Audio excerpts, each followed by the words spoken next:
गजाननं भूतगणाधिसेवितं कपेत्यम्बुफलचारुभक्षणम् उमासुतं शोकविनाशकारिकं नमामि विघ्नेश्वरपादपङ्कजम्। गुरुर्ब्रह्मा गुरुर्विष्णुः गुरुर्देवो महेश्वरः गुरुर्साक्षात् परं ब्रह्म तस्मै श्री गुरुवे नमः। नारायणं नमस्कृत्यं नरं चैव नरोत्तमं देवीं सरस्वतीं व्यासं ततो जयमुदीरयेत्। सभी द्वार को छोड़कर आयो तेरे द्वार, श्री वृषभान की लाडली जरा मेरी ओर निहार। कथा प्रारंभ होते हैं सुनाऊं वीर हनुमान, राम लखन सिय जानकी सदा करो कल्याण। वृंदावन बिहारी लाल की जय, हरिवंश महापुराण की जय। श्री सूजी महाराज कहते हैं कि ऋषिवरों, वैशंप ऋषि राजा जनमेजय से कहते हैं कि हे राजन, माता देवकी के गर्भ में अष्टम संतान के रूप में भगवान का अवतार होने जा रहा है। अष्टम संतान के रूप में भगवान अवतार लेने वाले हैं। कंस ने पैरे को डबल करवा दिया, दुगना पैरा करवा दिया। इधर ब्रज भूमि के अंदर नंद बाबा यशोदा मैया भगवान की पूजा करते हैं, नारायण की पूजा करते हैं। एक दिन यशोदा मैया को और नंद बाबा को सांडिल ब्राह्मण उनकी पत्नी सांडिल्य कहती है कि बाबा, तुम्हारे घर में अति शीघ्र लल्ला को जन्म होगा।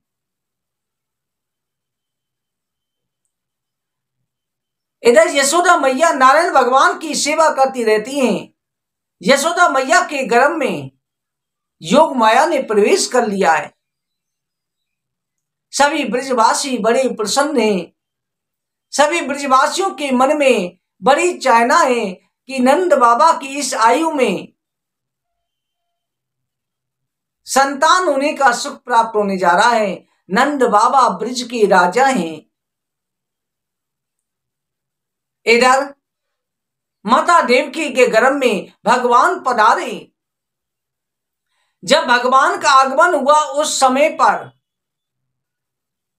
कहा जाता है जैसे भगवान का आगमन हुआ, माता देवकी के चेहरे पर एक अलौकिक तेज।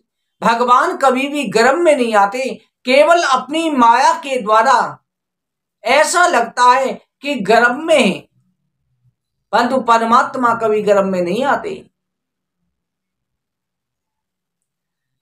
माता देवकी के चेहरे पर अलौकिक तेज है, जिसे देखकर के कंस समझ गया कि इस बार मेरे काल नारायण आ रहे हैं। कंस ने बहुत सुरक्षा का दी, पहरेदारों की बड़े बड़े असुर जो है पहरे में लगा दिए कि जैसे देवकी की संतान हो, कहीं देवता अदला बदली ना कर दें, तुरंत मुझे बता देना, कहीं देवता उसे बचा के ना ले जाएं। भादों का महीना प्रारंभ हुआ। भादों के महीने में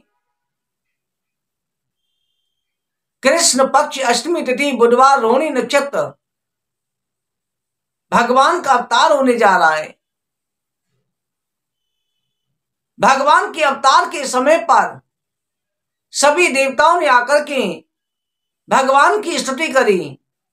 सत्यव्रतम सत्य परम सत्यम सत्य योनिनीतम च सत्ये सत्यात्मकम त्वं सत्यनेकम सत्यात्मकम त्वं शरणं प्रपद्ये। हे नारायण, आप ही सत्य हैं। आपके अलावा संसार में कुछ भी सत्य नहीं है। संसार में जो कुछ दिखाई देता है वो तो सब आप ही हैं। आपके बिना कुछ भी नहीं है। आप इस संसार के कर्ता धर्ता हैं। आप ही जगत के स्वामी हैं। आप ही सत्य स्वरूप हैं।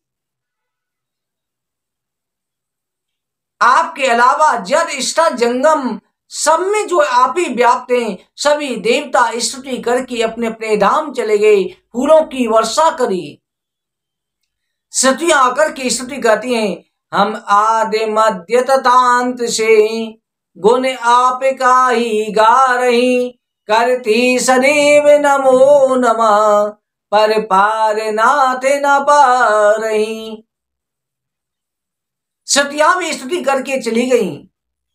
सभी देवताओं ने हाथों में फूल लेकर के स्तुति करी। देवकी और वसुदेव को भगवान ने सबसे पहले चतुर्भुज रूप में दर्शन दिए।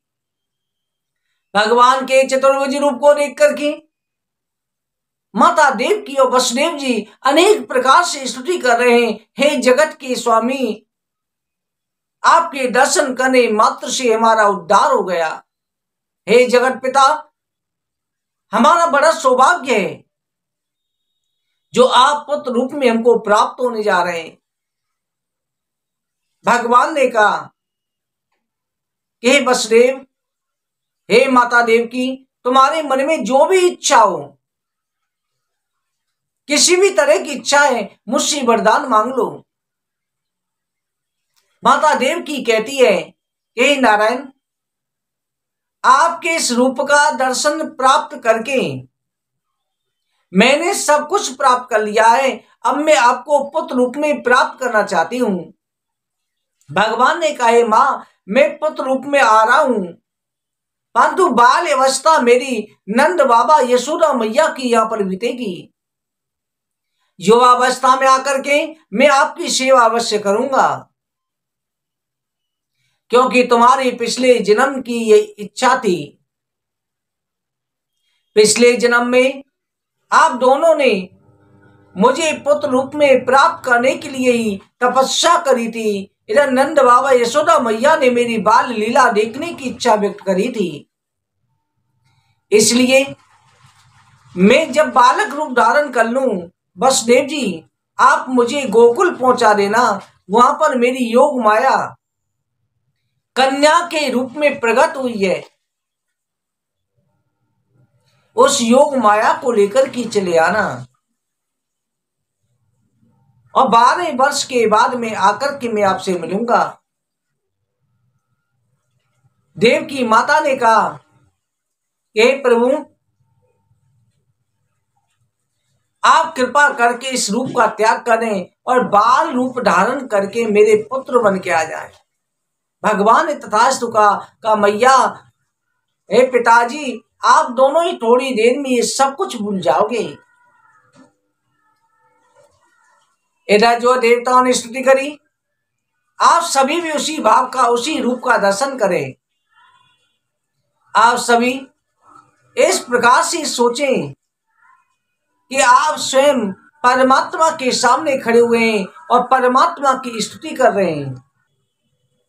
सभी देवता स्तुति कर रहे हैं, आप भी स्तुति करेंगे, भगवान का स्वागत करेंगे। भगवान की स्वागत स्तुति गाने से आपके घर में, आपकी गोदी में भी भगवान का बाल अवतार अवश्य होगा। आपको केवल भावना ये रखनी है कि आपको भी भगवान जैसे देव की माता को मातृत्व सुख दिया, यशोदा मैया को मातृ सुख दिया, आपको भी मातृ सुख प्रदान करने जा रहे हैं। तो आपको स्वागत करना है, साथ साथ बोलना है, स्वागतम कृष्णा शरणागतम कृष्णा, स्वागतम कृष्णा शरणागतम कृष्णा, स्वागतम सुस्वागतम शरणागतम कृष्णा, स्वागतम सुस्वागतम शरणागतं कृष्ण स्वागतं कृष्ण शरणागतं कृष्ण स्वागतं कृष्ण शरणागतं कृष्ण केशव कृष्ण माधव कृष्ण। अब आपने जो है भगवान का स्वागत किया, सभी देवता स्वागत कर रहे हैं, आपके हृदय में भगवान का अवतार हो रहा है। भगवान श्री हरि अवतार ले चुके हैं। जय राधे जय राधे राधे, जय राधे जय श्री राधे, जय कृष्णा कृष्णा जय कृष्णा जय श्री कृष्णा, जय कृष्णा कृष्णा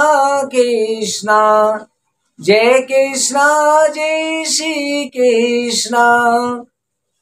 देवता ढोल मृदंग बजा करके नाच रहे, फूलों की वर्षा हो रही है। मेरे बाल गोपाल ने छोटी सी बालक का रूप धारण कर लिया, हाथ में छोटी सी बंसी, अपने पैर का अंगूठा मुख में डाल करके चूस रहे हैं। मोर पंख बना हुआ है, कमर में करदनी है। देव की माता के पास में गोदी में आ गए। बोलो बाल कृष्ण लाल की जय। भगवान का अवतार हो चुका है। सभी पहरेदार तुरंत सो गए।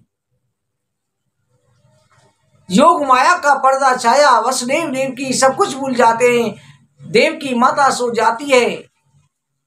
वसुदेव जी को केवल इतना होश है कि वसुदेव जी कुछ भी होश में नहीं है, केवल भगवान के दर्शन कर रहे हैं।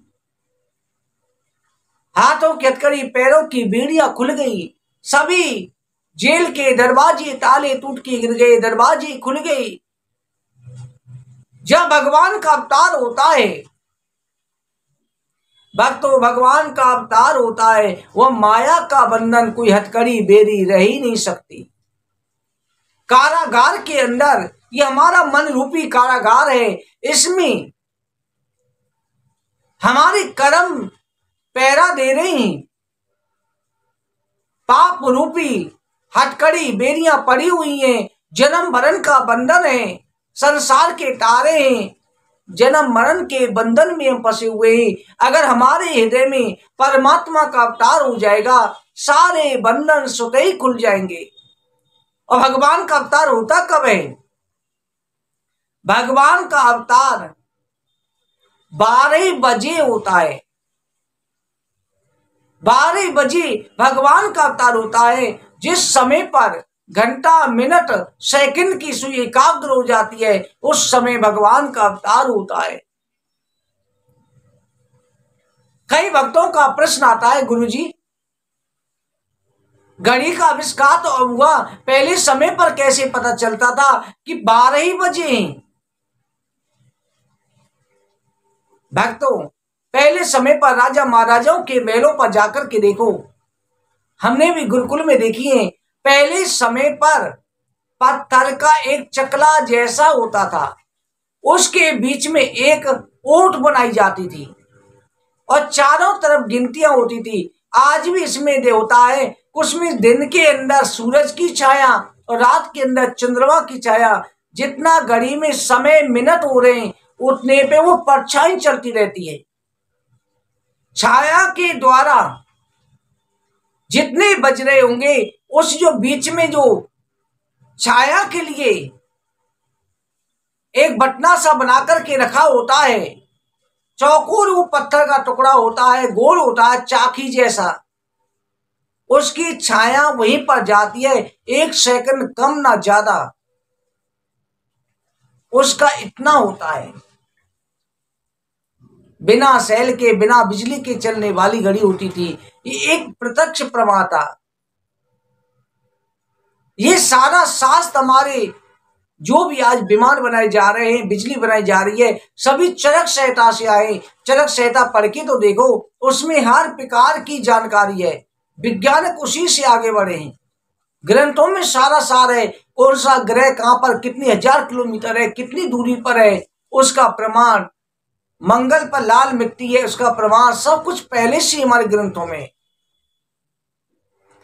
जिस समय पर 12 बजते ही तभी भगवान का अवतार होता है। राम जी का दिन के 12 बजे हुआ, भगवान कृष्ण का रात के 12 बजे हुआ। जिस समय पर हमारा मन बुद्धि एकाग्र हो जाएंगी, परमात्मा से जुड़ जाएंगी, घंटा मिनट की सुई सेकंड की सुई एकाग्र हो जाएगी, उस समय पर घंटी बजती है। उस समय परमात्मा का अवतार होता है। इसलिए अपने मन को, बुद्धि को और शरीर को परमात्मा में अर्पित कर दो, एकाग्र कर लो।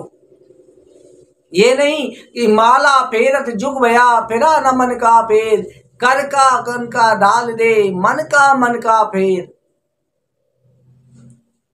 मन के सारे विषय विकारों को दूर करो। मन में विचार आ रहे आने दो, परमात्मा की तरफ तो लगाओ। एक बात प्रेम से भगवान तरफ जोड़ के तो देखो। अगर आपका नंबर सही मिलेगा तो परमात्मा का अवतार अवश्य होगा। हमारे फल में कमी कहां रह जाती है? जैसे आप किसी को नंबर मिलाते हैं, अगर मोबाइल में एक नंबर भी गलत मिल गया तो नंबर गलत जगह कॉल लग जाएगी। उसी तरह से अगर जरा सी भी कमी हमारी पूजा पाठ कर्म में हो जाती है तो परमात्मा तक पहुंच नहीं पाती। भगवान का अवतार हुआ, भगवान के अवतार के समय पर सारे बंधन खुल गए। उसी समय टोकरी प्रकट हो गई। वसुदेव जी टोकरी में लेकर के जा रहे।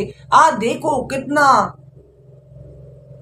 वसुदेव जी का दुर्भाग्य हो रहा है और नंद बाबा का सौभाग्य हो रहा है कि वसुदेव जी आज परमात्मा को ले जा रहे हैं। कैसे लेने के लिए? माया को लेने के लिए। ये भाव प्रस्तुत किया गया है। परंतु वसुदेव जी का भी तो बड़ा भाग्य है, सौभाग्य है, जो मस्तक पर परमात्मा को धारण करके जा रहे। वसुदेव जी लेके चले।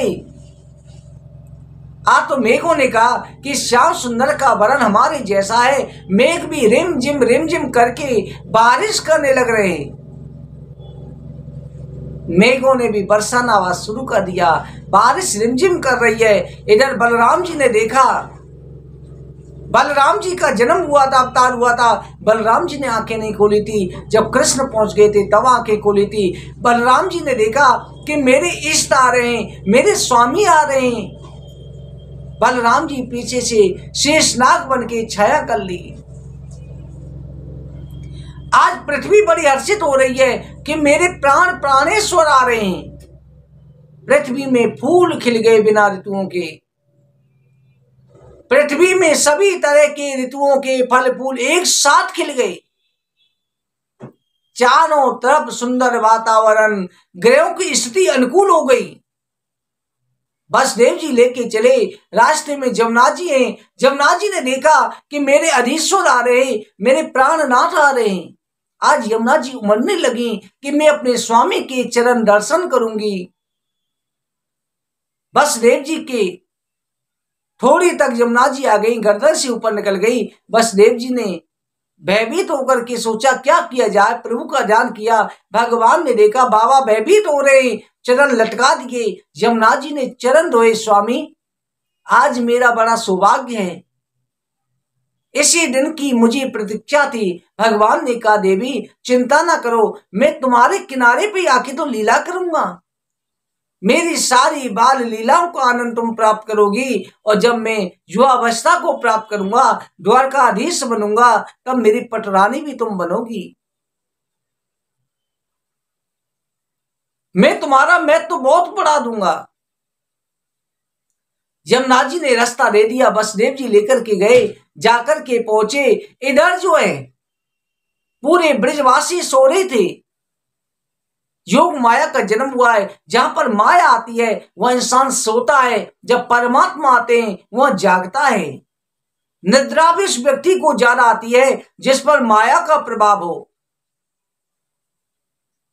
वही आलस में रहता है। जिसे परमात्मा को प्राप्त करने की लगन हो, योगी ऋषि मुनि आज भी रात्रि रात्रि भर बैठ करके परमात्मा का भजन करते हैं, परमात्मा का ध्यान करते हैं।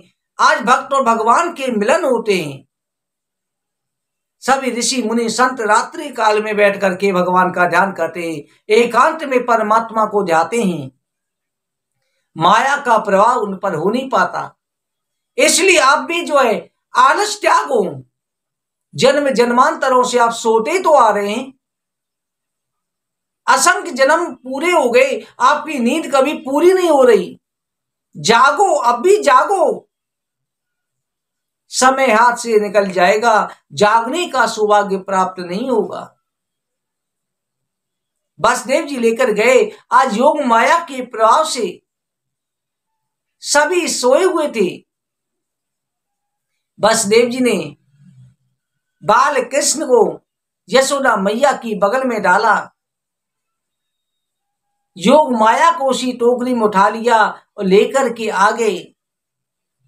और आकर के जैसे कारागार में प्रवेश किया, पहले के समान हाथों में हथकड़ी, पैरों में बेड़ी पड़ गई। जहां पर माया आएगी वहां तो बंधन होना आवश्यक है। आज भगवान के माता पिता भी स्वयं माया को लाते ही हाथों में हथकड़ी, पैरों में बेड़िया पहले समान पड़ गई, पहरेदार जाग गए, जेल के तारे अपने आप लग गए।